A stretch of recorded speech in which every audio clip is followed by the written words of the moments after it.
All All right. right, man. Welcome to the Domestic Draft Podcast. I'm Evan Bierman here with Dan Sloak. Dan, I'm excited to see you. I think you're back in town tomorrow, That's but right. we get to do one more podcast before you come back to Chicago. So I'm excited about it. See, you got a beer. What are you drinking, man?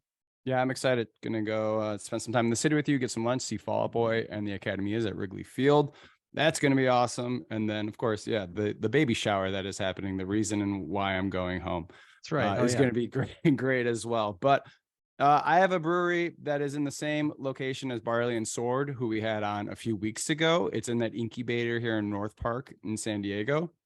They're called Seek Beer Company. They were established in 2022. It's a husband wife who decided to move to San Diego. So it's not originally people from here. I believe it's like Tennessee and Texas is where they were from originally. But Dave and Nikki Omer are the founders, and Dave has experience brewing beers for Whole Foods Market and for Urban South breweries down in the Houston areas. And they decided to move here, get a spot in that same, I think it's a 4 brewery incubator, and start brewing beer. And it's Seek Beer, and I've seen them like blowing up all over the local social media and the beer crew that's following them. People love their beer. The one I'm drinking here is a collaboration with Modern Times. With, if you know anything about San Diego breweries, Modern Times is a very popular name. They brewed it with Modern Times. It's called Three Times a Lager. It's a dry hop lager with Strata and Turpin's hops. It's got a crazy good score on Untapped, 4.2. It's 3.9%. It's really good. Yeah, category says it's light, effervescent, but with a solid hop bite. It is really good. I've drank this a couple times before the show, not today, but in the previous days leading up to it. And yeah, I really enjoyed it. It's a good summer beer, nice, light and easy, but it's refreshing on a nice sunny day. What about you, man? What are you drinking? Nice. I have, so you got a newer brewery. I have a really, really old one. So I think that's kind of fun. I have Anchor Brewing Company. It's out of San Francisco, California. So we're by you. Anchor was founded in Not really. 1896. Well, closer to you than me. Yeah. The brewery actually burned down in the fires that followed the 1906 earthquake, but they rebuilt it in a different location in 1907, purchased by Frederick Lewis Maytag in 1965, which saved it from closure. It moved to its current location in 1979. It was one of the last remaining breweries to produce California common beer, also known as steam beer, which is a trademark owned by the company. So if you're not familiar with steam beer or California common beer, it's a highly effervescent beer made by fermenting lager yeast at warmer ale yeast fermentation temperatures. So very specific way to do it. Love to hear it. And it's actually the first time I've tried this. This is a very popular can. You can get Right. this, I think, pretty much anywhere. And it's Hmm. something that I've just glossed over, I think, when I'm going to pick up a beer. So I'm excited to have this today. So I have the steam beer here. It's 4.9%. It gets a 3.49 on Untapped. And Anchor, if you see it, pick it up. It's good. I like it. They've been doing big things for a long time, similar to our next guest. Our next guest is Alan Miller. He's the founder and president at Official League. You can find Official League on Twitter and Instagram. Alan, thanks so much for joining us today. Hey, thanks for having me. I got to add that Anchor beer is also one of my favorites. The if you haven't been to that brewery, it's amazing. And what you were saying about that story is incredible. They actually, back in the day, they brewed beer on the roof, and there was Huh. steam coming off the roof. And with the San Francisco fog and the steam, I mean, it is a legend in the San Francisco area. But a great beer. Very I cool, love man. it. Yeah, adding to the history there. Thanks. I appreciate it. And speaking of history, we looked at the Twitter bio for Official League. The Twitter bio says every stitch has a story. So what's the story of Official League? How did it all come about? Yeah, well, thanks for having me here. I love talking about sports and sports culture and merchandise. And I've been a fan of going to random sports teams all over the world. And I think one of the greatest things about going and seeing and visiting teams is actually being able to get a hat, Mm. get merchandise, supporting the team. And I think that it got to a point, and I think where a lot of teams didn't have great merchandise. I think that, it's interesting when we started this thing coming out of, 2020, 2021 is when we were really starting to build it. It was becoming impossible to get great hats. It was impossible to get things in a timely manner, to be as creative as we wanted to be, especially with the teams that we own. So we basically said, well, we're going to figure this out, and we're going to create a series of silhouettes of amazing hats that we think are the best that's out there. and really being able to tell a story with each hat, and really going from a art and creative perspective first, and seeing if we can't make hats amazing for everyone. And I think part of that is extending this creative service to teams all over the world, so they don't have an excuse, or, hey, we don't have a great designer, we don't have this. Like, well, let's partner together, we'll create a moment and develop some merchandise that's exclusive, that's limited, and that your best fans have something that they can proudly support your team with. Love it. I saw your advertising all over social media. That's how I kind of had you guys put on my radar. My wife and I both enjoy having Pickles, and Portland Pickles. I believe that's a team in which you're an owner of as well. Was that one of the first hats you made, or do you remember the first hat that you made? Yeah, it actually was. When we in 2021, we went down to Mazatlan, the Pickles, to play against the Mazatlan Venados, and so we used that as a test ground. It's a beautiful hat, to start creating a couple different hats for that event. And those were some of the first ones we started with. I think we're the test ground. We're going to try to make every weird, amazing, crazy hat: a normal hat, a bucket hat, a strange hat, a dog hat. And then, we know if something sells out in a day or an hour, we know that's a style or something that we think other teams would also be able to do well with. So we have got a lot of great learnings from different styles, and everything from like what colors work better to certain, embroidery, to all kinds of different learnings that we can help pass along to other teams too. So because everything's exclusive and, limited releases and everything, is there a specific hat that has become like the most sought after? I'm sure there's something where people are continuously checking in to Messaging see if you, you, yeah. have it When's it going to go back on in. sale? The triple LeBron card. Yeah, there is. There are a few really interesting ones. I think that's part of the fun of it is, sometimes what we'll do is we'll maybe come out with a secondary hat that's a little bit different, that's inspired by the first one. But that's a good question. As far as ones, there's definitely been a lot of rumblings. We've sold through a couple of the Trailblazer hats that we've done for Portland. Those are really, really cool. I got one of these right here to show you. Here's a Nice Rip City. So like, That's here's awesome. one that I think that was a really good one that's kind of hard to find now. I think you got to go to the secondary market. One of the ones we did for Pickles, the original, was we released Pennant?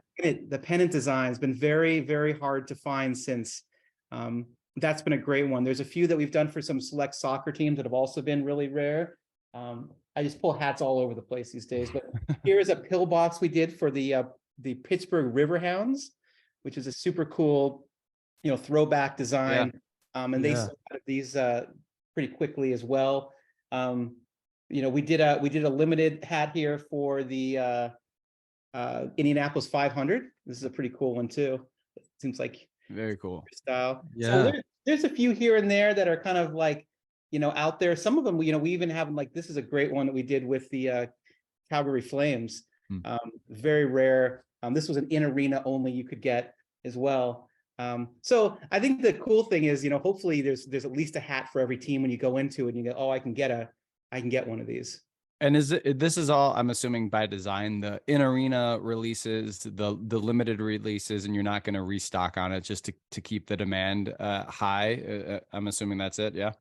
Yeah, I don't think realistically, I think it's a better, this isn't a how much money can we make this month endeavor. It's about how do we make those fans really happy and build from there. Because I think that, once you turn fans into from the team into fans of the hats and the merchandise, people will keep coming back because they know our products are the best. Yeah. So we're keeping it small, keeping all the releases pretty limited right now. And that's what we've, there are some obviously that aren't. That the Pickles hat you're wearing is one of our best selling Pickles hats. We every time we think we can't possibly sell more of those, it just keeps rolling. It's a great hat. We came out with a green version of it actually recently, which is pretty cool. But yeah, most of the hats we're very fortunate. They do very well, and by keeping them kind of limited, people snap them up pretty quick. I'm curious because you said you started, you were kind of dreaming this up in 2020, 2021. It looks like it, from my research, started maybe beginning of 2022 or late 2021. How have you gotten to work with such big name teams and things, within a year? That seems really fast paced. I'm sure, I mean, it's catching on, obviously, Yeah. but that's pretty quick to be working with like the Portland Trailblazers and the Calgary Flames, and it's a lot of big name teams. How did that all happen? Yeah, I think, I appreciate that. We're really, we're very fortunate. We're very lucky. We're also very focused, and doing great products. And we think that, we have a lot of partners and friends in the industry. And I think it's a lot about word of mouth spreading quickly. And it's about, I think, taking care of people and doing great work with them and hoping they'll want to come back and do more work with us, in the future. So it is a great accomplishment. It hasn't been that long, and it is, it is really, really cool, that we're getting to work with. I mean, we did a deal with Dortmund in, the Bundesliga, who came ever Mhm. so close to winning the championship this year. But that's been an incredible journey, and learning all about, Bundesliga and Champions League, and following through that. And that's kind of led us into a whole other direction. But we have soccer teams now we're working with in Brazil, in Colombia, in Mexico. So it's a really fun process, because I think what's really exciting for us, and hopefully this is something that we're passing along, is there's a lot of really cool teams out there that I don't know about, and that I Mhm. want to learn more about, and I want to understand, that, tell me, I want to learn from these teams in Cartagena and what makes them special and what they do and what's their culture and their history. How many stars do they put on their hat when they win a championship? And when was the last time they won it, and what did the people do, and how was that a movement? And so it's a really fun process, and I think part of what we want to get even better at is helping tell those stories, about those teams that you may not know, that would hopefully be able to begin to really expand those team fan bases all around the world, because that's who we're really trying to help too. We don't want to. This isn't about, it isn't about just doing something as a one-off. It really is about building their culture and building what they believe in markets where they're not. And we've really seen that with Dortmund, and learning about everyone who's here. Are they, not everyone's from Germany who's in America who's a Dortmund soccer fan. People have followed them for years for all kinds of different reasons. They're an incredible organization. And until you kind of get into it and learn about it, I'm proud to sport a Dortmund hat, when I'm out. And I think that's really cool. And I want people to be proud to go out there and wear these teams that they support and know things about. That's really cool. And just looking through like all the stories on your website, like most hat has like a little blurb and a story. I see a lot of baseball and I see a lot of soccer.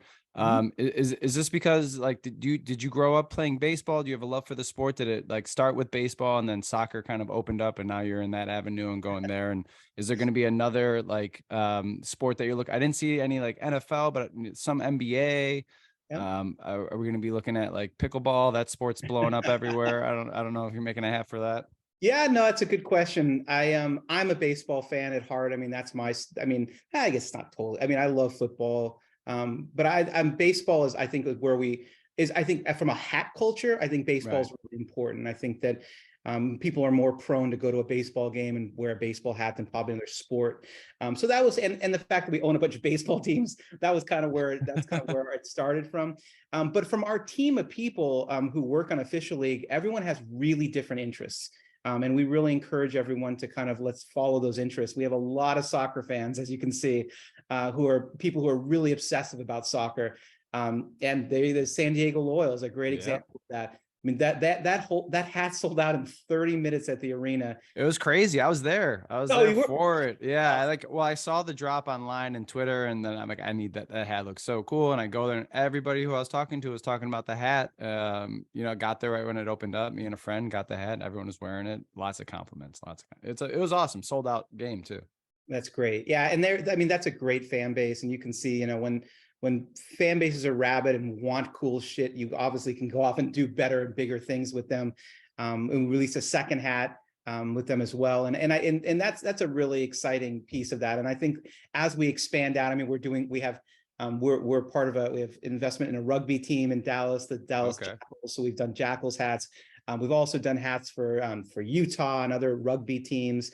Hockey is something we've had a lot of fun with lately too. I think hockey is something from a culture and hats have never been, I believe, done really well in hockey. So we've started working with a number of different teams and leagues, to help build those out and create some new ones. We've also done some great stuff with with Calgary, the Flames, and the Edmonton Oilers, and we have some other NHL collabs coming up as well. So I think there's a lot we can do with hockey, because I just don't think they've, it's a kind of an interesting concept for them as well. So there's what sports we're going to do. We're going to keep doing as many sports that we find to be interesting. One of the biggest challenges we can is if a brand is boring or bad, and or a team isn't that, how do we make it really a really interesting, cool piece of merchandise for them? Is it difficult to get the licensing to be able to use the name or the logo or anything like that? Like, what does that process look like? How long does that take? It can be super hard. It can take a really long time sometimes. It kind of goes, and it really depends on what it is and what you're trying to do. I wouldn't say any of it's easy. I think it's about building trust. And the more you can show what we're doing and how everyone's winning and making money and supporting it, I think it'll continue to expand to where we want to be. I wouldn't say there's a whole lot of licenses that we don't have right now that we want. I think we've been really, like you said, focusing on a lot of baseball, a lot of soccer, a lot of hockey, which are licenses we have. There are some more baseball projects on the horizon. There's a few non-sports things coming up too that are really exciting. Cool. We also are going to be doing some really fun things in music over the next few months. With my background is a lot of music, so we've got some fun things coming in that direction as well. Nice, very cool. What I wanted to ask about was like the process of, because I see the one you're wearing and you're talking about licensing, and I'm not sure if that's it or just finding a loophole and a way around it. And like, what's the process of thinking of a design? You said you got like your whole team there at Official League. Do people just bring you a design and an idea, and you're the one greenlighting it, or is it a collaboration of team members to get the okay on the design? Yeah, a lot of it is collaboration, and I mean, a lot of it is. I'm not going to greenlight any hat until I get a lot of feedback from other people that say like, "Oh yeah, that's great." And I think it's interesting. We've gotten to a place where we're all very comfortable knowing, we had a design call this morning. We both said the exact same kind of, what we both think the hat needs at the same time to get it over the hump to make it a great hat. So I think everything's collaborative. I don't think anything can be successful if it's in its own little area. Everyone has to support each other and figure out ways to make things better. At least that's the culture that we really want to have.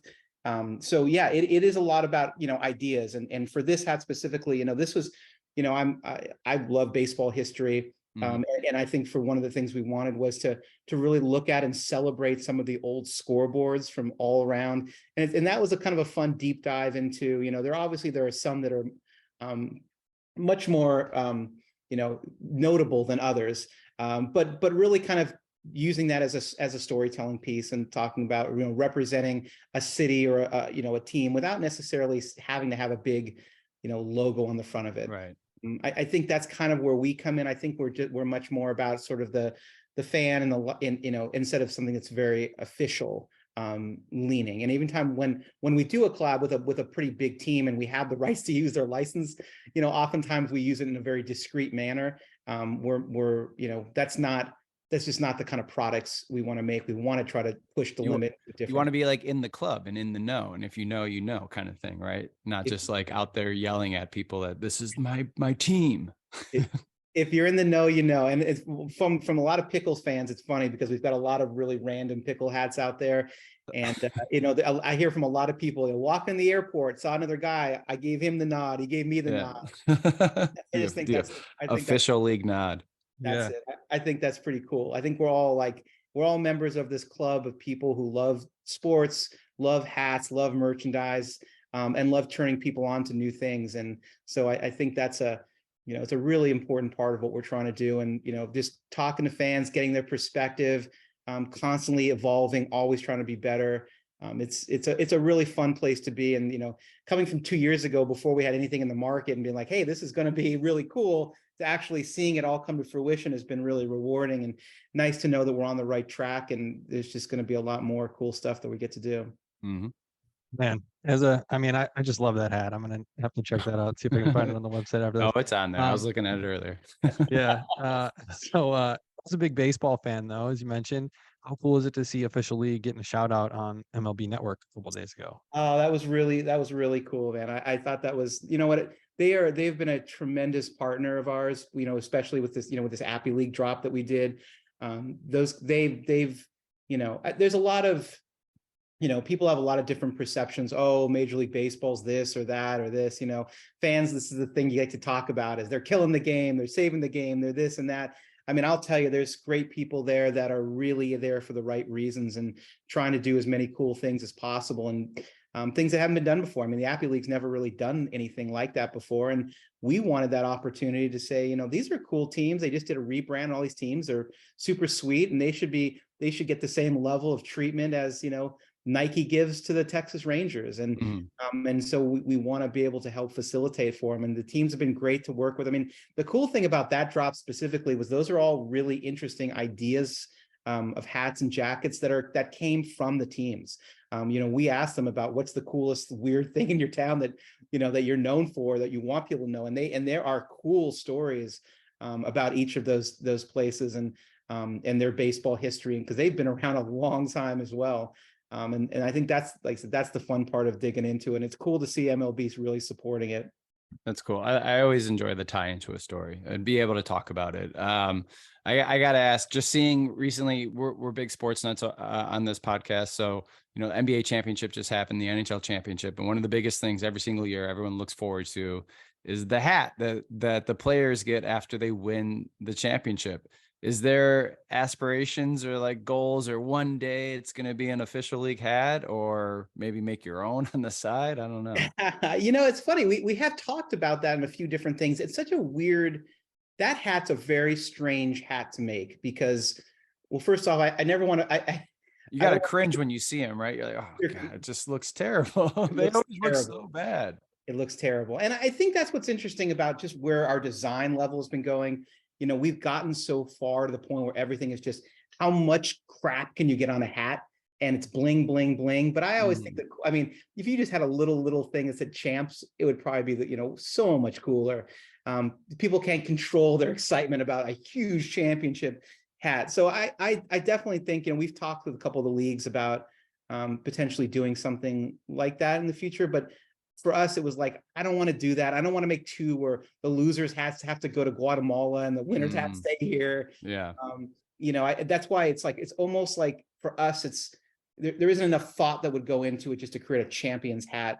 But the right league will want to do something really cool, and when the timing is right, we'll definitely do it. But it's funny you say that. I mean, I look at the same thing. All right, let's see the hat. God, it's so huge and ugly. Maybe when the Bulls win a championship, you could call back to the 90s era. Like some of those 90s Bulls championships were so sick. Those hats, the one with like the basketball that actually had like patent leather on it, like going across.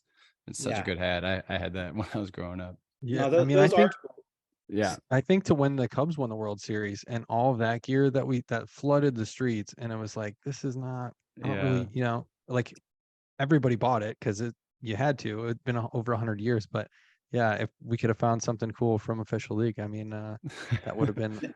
Next time the Cubs win it, we'll be right there. I hope so. Waiting.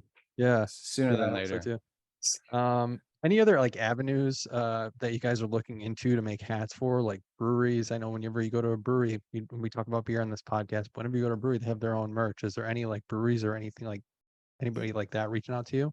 Yeah, there are a few really cool shops we're starting to work with. I'm trying to think of I know there is a brewery. We're working with a really cool pizza place and bar in Portland. We're doing some hats for them coming up. There are some small businesses we're doing things for, some bars. I always say that we're interested in working with people that have creative endeavors. So if you're, if you're running a cool restaurant, a cool bar, an art thing, an art show, how are you, like if it's a creative endeavor where you're really trying to do that, I think that's a really good place for us to be. That's why I think music will be very interesting for us, and where we've kind of been talking and working with some musicians now, they were like, wow, I didn't know I had this ability to do these things. And it's a fine process now, because you can go online and design your own hat, but it's like, people don't want that. They wanted something that's designed by the artist, it's designed by the team, that really kind of, has meaning for it too. And so, yeah, we're working with a lot. I mean, there are some really fun one-offs and things that we have coming up with. We've worked with a couple hotels. But it's all about like listening and saying, you know, what are you guys doing? Like, what would you like to be? Who do you want to attract? And so we really take it all from a marketing background and saying, well, from a marketing perspective, you know, what would be meaningful to your fans and the people who support your business. So yeah, there will be all kinds of things coming. Some things I can't talk about yet, but are really, really exciting. I have like Spidey sense going off. I don't know. A band that I listen to a lot and have for a while is Portugal the Man. I know they're like really popular in Portland. I don't know if you could talk, but they used to have the P hat, and I would always try to buy it whenever they would sell it like straight from their website, but it's never to be found. Well, You blink once or twice if you're gonna work with them. You do have phenomenal spidey sense, Yeah. and I would say from a creative perspective, that's a band that gets it. There's a band that understands what cool merch looks like. They understand how to make a cool hat. You know, we're definitely going to help them make better hats. But those are the kinds of people, you're absolutely right, where they're on the forefront of design and in design aesthetic and creativity. And those are absolutely the winners. I can't wait. Give it a month or so. Give it a month. Wait. I'll be plugged in. I'll be plugged in. Okay, good. Alan, I don't want to gloss over the fact that you also own the Portland Pickles and the Lake County Captains. I just want to hear from a time perspective, is it difficult managing, you know, your day with that much going on? You know what it is? It is. I was just dealing with, you know, I just got back from Cleveland last night or a couple nights ago, and it is challenging. It's challenging. It's great on the West Coast. It's harder on the East Coast, just because, you know, once one game's over and doing that, then I've got the West Coast game starting, so it gets pretty late.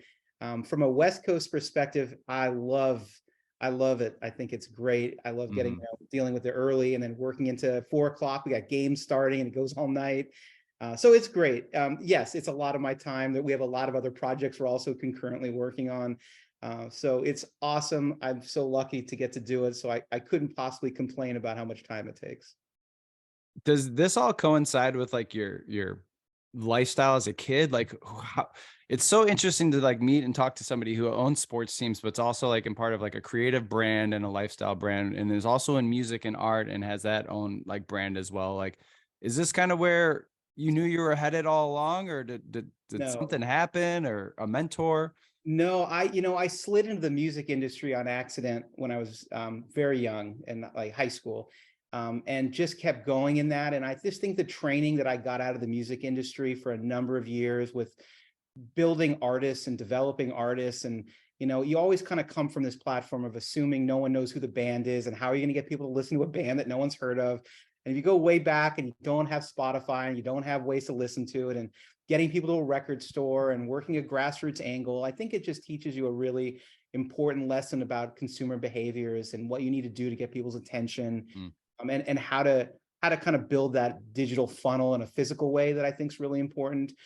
So, you know, I spent a lot of time in the music business and publishing business and magazines, and working for brands and helping build their campaigns. And honestly, I mean, I got into sports because we started marketing sports teams, and I thought they were garbage. I thought they were completely wrong in how they did everything, and they didn't do it right. And so at one point, I was working on a campaign for a team, and they weren't interested, or they basically had said, "Oh, we're going to go with the safe outlet and just put up a few billboards instead of doing things with the community." And I just said, "That's it." I dedicated my next week to finding people and looking into how in the world you would purchase a sports team, basically a spite purchase to show everyone out there that if you do it the right way, it'll be really successful. So that team wound up being the Pickles.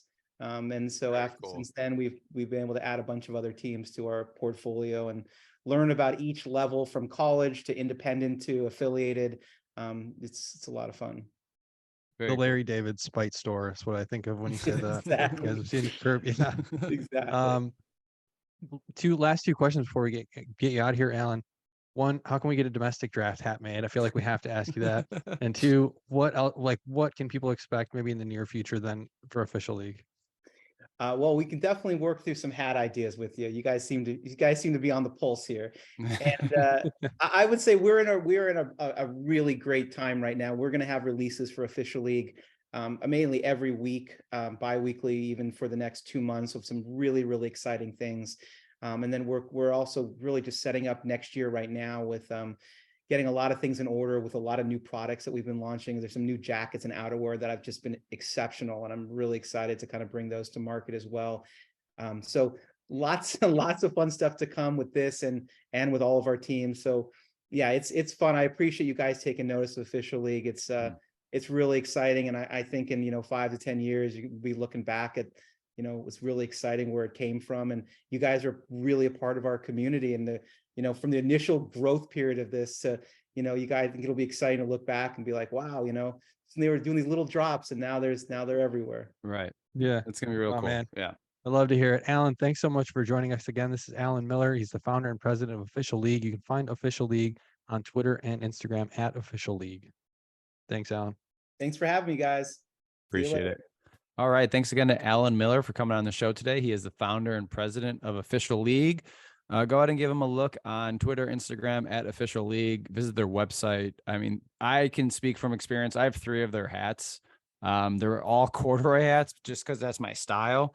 But they are really quality. I mean, he wasn't joking on that. The embroidery and the stitching is through it. It's not just like printed or glued on. The back of it as well has stitching there as well. It's a leather strap with a gold clip, with a little space for the excess hat strap to go in as well. I like the leather strap. Yeah, it's a nice touch. And they're just comfortable too. They fit right. They're flexible. They're soft material, comfortable. So thanks again to Alan Miller for coming on. Really love the tie into baseball there. And how it's just a part of community. It's a part of culture to wear a hat. I see you wear hats all the time on the show. I'm wearing hats. But speaking of baseball, dude, our Cubs Are back. Hey, we back? I don't know. I don't know if I'm buying this, but I do like that they've been playing better lately. 7-3 in their 5-game last 10 win streak. Yeah, 7-3 in the last 10. Cody Bellinger's back now. We got Justin Steele back from that little bit of an arm scare that he had there. But it's great to see him back. I feel like he's the ace. And Stroman probably, and Steele too, maybe. Stroman's going for Cy Young. We got some great. Hendricks is back too, looking good. So who knows? And it's a really bad division. Christopher Morel, man, he's either hot or cold. So I love to see it when he's hot, and he's hot right now. So it's great to see that too. Picked him up on a fantasy team. He's probably Cubs are looking good. I'm back in. I'm watching again. Dude, I'm back in. I'm watching again. I kind of always was watching. It's always interesting too. It's not always interesting, but it's interesting for me to watch this team. And Seiya Suzuki is just an afterthought. One of our most recent biggest free agent signings is kind of he's just a piece, just a guy. And if he gets hot, and how bad this division is right now, there's people that are are the Cubs gonna go for it at the trade deadline instead of selling? Are they gonna possibly be in a position to where they could win the NL Central?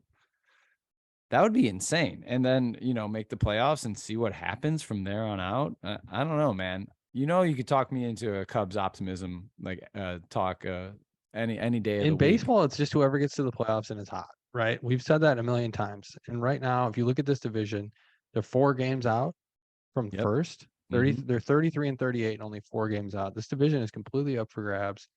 There's nobody that would be scared of in the playoffs by any means, but the Reds got some nice young pieces. I think we talked about them the other day. The Brewers, I'm not really buying them as the best team in this division. And the Pirates were in first for a little while there. They've hit a skid here, 2-8 in their last 10. So it's completely up for grabs. The Cardinals are a disaster still. Terrible. They're not even out of it. So it's up for grabs for anybody. But yeah, you know what I'm waiting for? You remember the Cubs before 2016 when they're when is this team finally going to find their identity, or when are they going to kind of stop being bullied by the rest of the league? And there was Aroldis Chapman was on the Reds at the time, and he was closing, and he kind of was chirping at the team.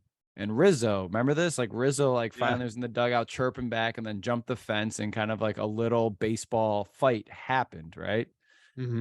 I'm waiting for the Cubs for that to happen. Believe it or not, I was watching the game the other day, and I think, this guy Tauschman, who, I'm talking to my friends. He's out of the northwest suburbs. He went to Fremd High School, so he's the local guy. He's friends of friends, know him growing up. But I was watching the game and I saw this guy leaning over and he was chirping at one of the pitchers on the other side. And I'm pretty sure he was calling them some pretty bad names and, you suck kind of thing, like stop throwing at our guys, blah, blah, blah, blah, blah. But we need someone like that, right? Someone that's going to stand up and give this team a little attitude. Because I think, before that, we're kind of just happy to be on the field. Happy to be getting paid to play baseball. And you need those edge pieces, those guys that are going to like talk shit, set the tone. We're not going to get bullied. We are the best team in this division. And now we're going on a run. I don't know. Interesting that you say that because I feel like he's been kind of a fan favorite lately. Yeah. He's only played 27 games, but he's hitting 282, 408 on base percentage. He's looked really good. If you look at his prior numbers, he didn't even play. He wasn't even in the majors last year. And his, overall I think he was in Korea. numbers I think are he went to not Korea. good. He went to They're Korea and not came good. back. Yeah. But he's been great for the Cubs so far. And I think you keep him in, on the team as long as you can here. And the fans are loving him too. And, that's just a bonus, I guess, if he's getting everybody fired up. But yeah, you get Seiya Suzuki going and this division's up for grabs. So love to see it. No, Love to see it. Hey, Evan, guess Yeah. what? What? I have a fast fact for you. Oh, okay. All You right. ready for Let's see. this? What do you got? So Michael Jordan sold the Charlotte Hornets. Yeah. Sold the Charlotte Hornets. He bought them in 2010. Do you know how much he sold them for in 2010? It's how much he sold him for recently. Or, sorry, how much he bought the Charlotte Hornets. I believe he bought 97% of the Charlotte Hornets in 2010. Do you know how much he bought them for? No. What did he pay? He bought them for 275 mil in 2010. And he just sold them to a group of people for $3 billion. Wow. Not a bad little investment there to go from 275 million in 2010 and selling for 3 billion with a B in 2023. You think he's ever going to come back and buy stake of another NBA team, or you think he's done? I hope if he does, I hope it's the Bulls. That's all I can say about that. But I don't know. Might be nice to cash out, but Michael, he's not just going to be out of the game. I feel like he's always got compete, right? Yeah, he's got to do something. He's always going to have something going. So, which reminds me of Alan Miller, our guest on this show. He's got a lot going on. But so thanks again to our guest, Alan Miller. That's been our show today. Again, Official League. Check out their website, officialleague.co. Alan, fantastic guest, and I'm excited to see where Official League goes in the future. Right. That's been our show. For Dan Slowick, I'm Evan Bierman. You've been listening to the Domestic Draft Podcast. If you're listening on Spotify, don't forget to rate the show. You can find us on Twitter at Domestic Draft, on Instagram at Domestic Draft Podcast. Our website is domesticdraft.com, and you can watch the show on YouTube. Just search up Domestic Draft and drop us a sub. Thanks again for listening. Cheers.